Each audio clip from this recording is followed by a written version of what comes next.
Now let's go to the hotline. Speaking of excellence, that's the sports writer of the year, Andrew Hutchinson from HawgBeat.com, part of Rivals here on Ruskin and Sack. Hutch, good afternoon. How's it going, guys? It's good. I have hit the training camp wall. I need a game. And so is there anything you can tell us about to help me kind of fight through the training camp wall here? I'm kind of in the same spot. I mean, we've covered the same topics ad nauseum. There's only so much talk that we can have of, how much 4-man front versus 3-man front are they going to have? Who's going to be the number 2 running back? Who's going to be the other wide receiver that steps up to help out Traylon Burks? I mean, there's only so much we can talk about. And after, I guess today was practice number 12, I guess we're about halfway through camp, and we've about covered it all. You sound exhausted. Yeah. I will say that the last 2 days having morning practices has been really nice. One, it's a lot cooler out there, so whenever we are out there for the 20 minutes of practice we can watch, it feels pretty good out there, honestly. It's at, about 9:15 this morning. But then also, I'm able to get my work done and, spend some time with the family in the evening. It's a welcome thing this time of year. You ever been struck by lightning? We were talking about this earlier. I mean, ever close, anything like that? No, I think our lightning has struck close by our house, but generally whenever there's lightning in the area, I'm not outside where I could get struck. You're not out there looking for the lightning or out there with a golf club? Correct. I'm not out there holding a metal rod or anything like that, hanging out underneath a tree or something like that. You're out there with a key on the end of it, yeah. All right, all right. You're smarter than us. Yeah. Do you go look for the tornado when the sirens go off? I mean, go out front, go out back, because that's what Darby says to do. I will say I will sometimes go on the front porch and look just to see what I can see. Now, if I see anything that looks particularly scary, then I'll get right back inside and get in the bathtub. Why the bathtub? That's the place to go.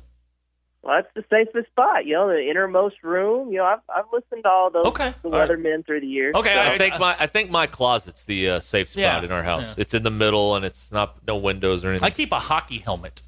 That's smart. I had a bike helmet. Yeah. I mean, you got to look. Look, I don't have a lot to work with. Well, yeah, I've got to protect what I the have. investment. Right. That's right. What is the most obvious question that I can ask you right now? I mean, that would just set you off where you're like, I'm going to hang up on you. Who's quarterback 2 and 3 and 4?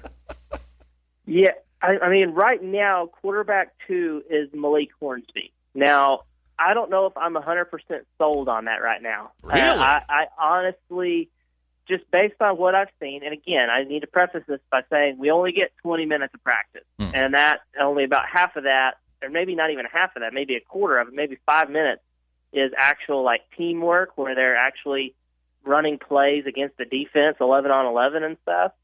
But it's just, Malik has shown a lot of flashes. You could see the talent is there. He had a throw the other day in practice that was a phenomenal throw.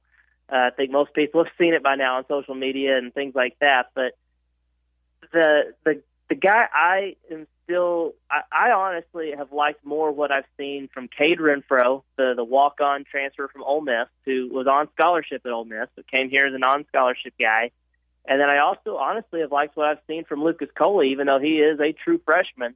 He just seems maybe a little bit more polished right now than Malik Hornsby. I don't know who has the more potential. I think Hornsby may be the faster guy, but I right now, honestly, if we're being completely honest, I mean it's KJ or bust. I truly feel like that. I feel like it's the season's going to hinge on how well KJ performs as a starting quarterback. But for most of this camp, all we've heard is KJ Jefferson and Malik Hornsby. And then you throw in Cade Renfro. For those who don't know, give us some background on Cade Renfro. Yeah, he was a 3-star recruit, I believe, out of Stephenville, Texas, a former Arkansas head coach who shall remain nameless, used to coach there back in the day. But he signed with Ole Miss out of high school. He only spent a year there under Lane. And then I guess entered the portal, and I don't know what the connection was. I feel like there may have been a connection with Kendall Briles or something where he decided to come to Arkansas without a scholarship, and he's going to try to earn it. It's kind of like Warren Thompson, the wide receiver from Florida State, former top 100 recruit who came here as a non-scholarship guy. And, they could be put on scholarship. Sam Pittman said that is a possibility. The caveat there is if they do, either one, Renfro or Warren Thompson, the receiver, if they go on scholarship, that would take away one of the scholarships that they would otherwise be able to use on the 2022 recruiting class, which they're already only able to sign 22 in that class. So if you give one of them there, that goes down to 21. If you give both of them a scholarship, it goes down to 20. But I've liked what I've seen from him. I don't know if he's ready to be a starting quarterback in the SEC right now, but he's been probably the most consistent in the 20-minute viewing periods that we get to see.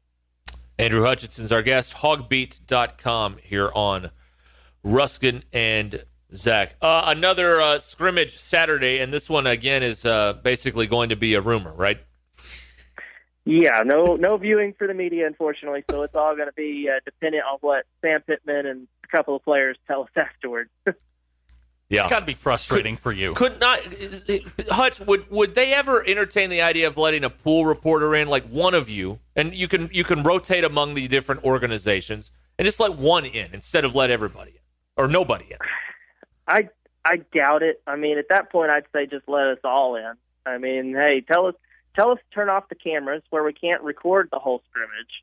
I get that. That's fine. We don't want to put film out there for opponents and stuff. But my biggest argument is, what is a reporter like me going to be able to tell Nick Saban and Ed Orgeron and Lane Kiffin about Arkansas that they wouldn't already know from watching film themselves? I don't think that that's really a competitive advantage. It's just one of those things coaches across the country do. They like to close it up. They like to close practice, close scrimmages.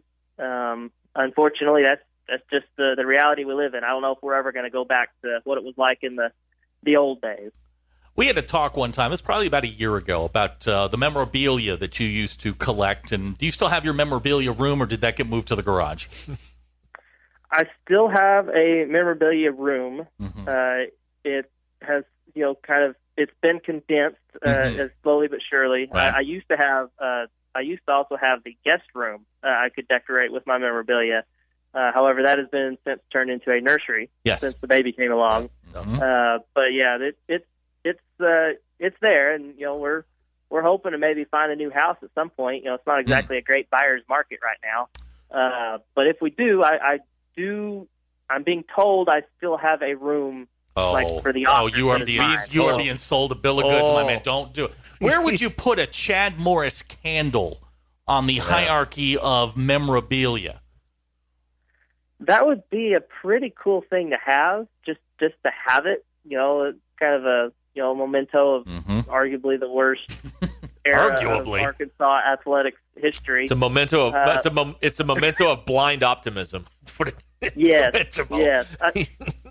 I don't know where. I heard y'all talking about this the other day. I've seen similar candles like at Target and stuff like that, and I always look just to see, is there something that resembles a Chad Morris? But I have not found them. We've got it in here. Yeah, it's sitting right here. It's looking right at me the whole time. Right in front of the Club Dub sign. Incredible. Oh, yeah. It's amazing. I know. We're talking with Andrew Hutchinson from HawgBeat.com here on Ruskin and Zach. Tomorrow, Kendall Browse and KJ Jefferson are on the schedule. So that's, I guess maybe we get more clarity about the quarterback spot there. Again, I'm with you. I don't know what you guys ask now, because there's nothing left, and we're still 2 weeks away from a dadgum game. So I don't know. It's tough. Yeah, and when we do ask it, we're not going to get a lot of clear, direct answers to the questions. We got Barry Odom today, and he's probably the best at it just because he has been a head coach in the SEC before.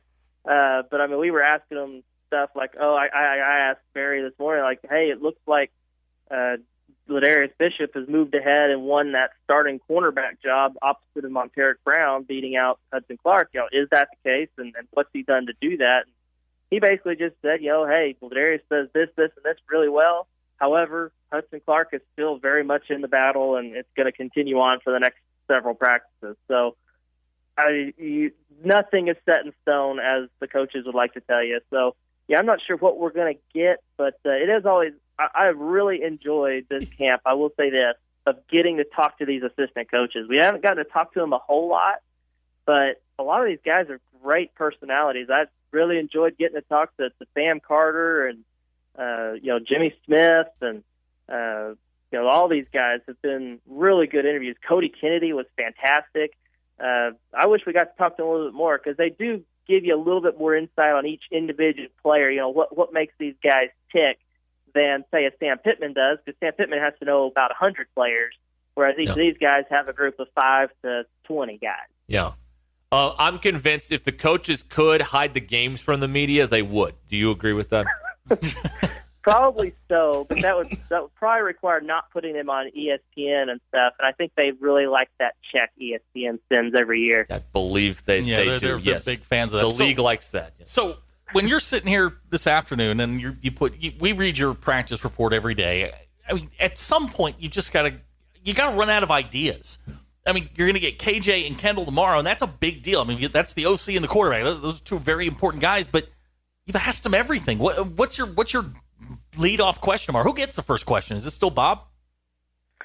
Yeah, honestly, Tom Murphy has been leading off several of the. Oh, he's elbowing his way in. Yeah, trying to throw Bob out the door here. Positioning. It's all about positioning, where you are, who's closest to the SID with the mic, because then you're able to easily get it started off. So. Yeah, I usually just kind of sit back and I listen to what they say, and I try to ask all the follow-up questions. Something pops into my head as they're talking about something, or something they say kind of piques my interest, and then I'm quick to grab that mic and ask a follow-up. Who's your favorite coach to interview? Any sport? Oh, man. Used to my go-to number one easy answer was Dave Van Horn, just because he's probably – gives you the least amount of coach speak. He gives you a great answer every time. But I will say Eric Musselman is right up there with him now in the last couple of years. He is every time I listen to Eric in an interview or a press conference or whatever, I feel like I learned something. And so Eric is fantastic. Both of those guys, Dave and Eric, both give fantastic answers and insightful stuff anytime you ask them something. We feel that way about you. Every time we talk to you, we feel like we learn something. Yeah. And you feel that way about us, right? Sure. Well, let's go with that. Good answer. Well done, Andrew. Well done. Andrew Hutchinson, HawgBeat.com, HAWG, HawgBeat.com, part of Rivals. Thank you, Hutch. We appreciate it. Sounds good, guys. Appreciate you having me on. All right. The start of the season is just around the corner, and if you're into sports betting, Bet Online is where you should go to win some money today. Whether it's live bets during games or future bets on who you think will win the championship, Bet Online has all the latest odds, news, and information for all your online sports betting needs. Visit the website today or use your mobile device to join and receive a 50% welcome bonus on your first deposit. So before the next big game or before the season starts, head on over to Bet Online and start playing today. That's Bet Online, your online sportsbook experts.